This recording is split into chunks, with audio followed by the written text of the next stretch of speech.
would you mind sharing with us some of your methods of preparation in terms of your sermon development? Yes, you haven't seen my article on that, have you? I believe I've scanned it. Yeah, well, the first thing you've got to do is you've got to see what it is you want to say. Now, what you want to say will invariably involve the text, but it may not begin with the text. It may just begin with an idea. And you must sit down and try to decide, what is this idea? And what does it mean? What will it mean to the people? And then you must visualize in your eye a trusty Vincent, a very sophisticated, down-to-earth man who is not going to emote at all, but he's going to listen to every word. He's not going to take his eyes off you. Then you've got to see Mother Shorter, who's ready to holler. But she's not going to holler until you tell her something. And then you've got to see a Mother Hicks who sits on the end of the pew on the left-hand side of the church, about 3 rows from the front. And she's sitting there and she's looking, and she'll shout maybe 3 times a year. And you never know when, and you think you're flunking, and then she'll shout and turn a flunk into a success. But you never know when that's going to happen. But you know it's in her, and you've got to draw it out. You've got to try.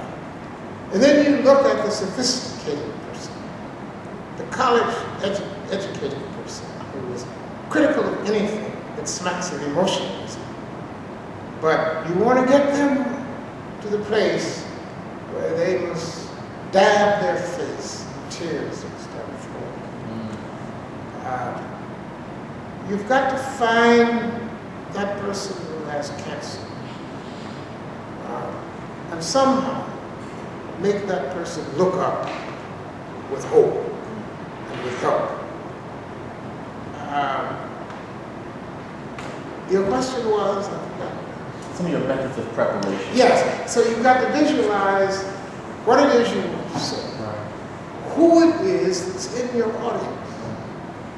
And then thirdly, after you do that, you've got to sit down and try to bring your message into conjunction with their issues as best you can understand them. And when you've done that, you will have some scriptures that have occurred to you. Because the greatest book you must read, which I didn't put on my list because I thought you meant books other than scripture, I know that you presuppose that the preacher must read the Bible through and through many times. It is your great wisdom. It is your great storehouse for sermons. But something will come to you. So try it out. And you must try it out without reading anybody else's great sermon on that. And if you do that, it's going to be your sermon. It's certainly going to be influenced by what others have said. It should be. It's certainly going to be illuminated and illustrated by the illustrations that you have found from other people in their lives, and it should have that. But if you start out on your first 2 days of preparation, and you're just plumbing the depths of your own spirit, and you're reading the text in its original language and in all the translations that you can get your hand on. 26 New Testament translations is a wonderful handbook, because it gives you many, many different ways of interpreting Romans 8:28, learn whatsoever state I am.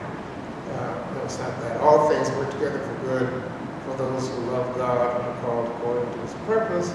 But it means that in everything that happens, God is at work to make everything come out like it should.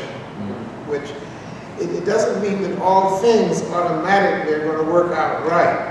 But it means even when things work out wrong, God is in the midst of that which is working itself out, and then God makes it work out. Even though it's bad, even though it's unfortunate, even though you lost your mama, you lost your best friend, you lost your baby, But God is going to be at work in that which is working on you to make it come out all right and to make you feel all right about it. Mm-hmm. So it's a wonderful thing to connect the text to what it is you're dealing with, the persons you're addressing. And after you do that, then you should consult the commentaries and begin first with the scholarly commentaries, and then the homiletical commentaries, and then try another draft. So you've got a rough draft without commentaries. You have a second draft with the help of commentaries.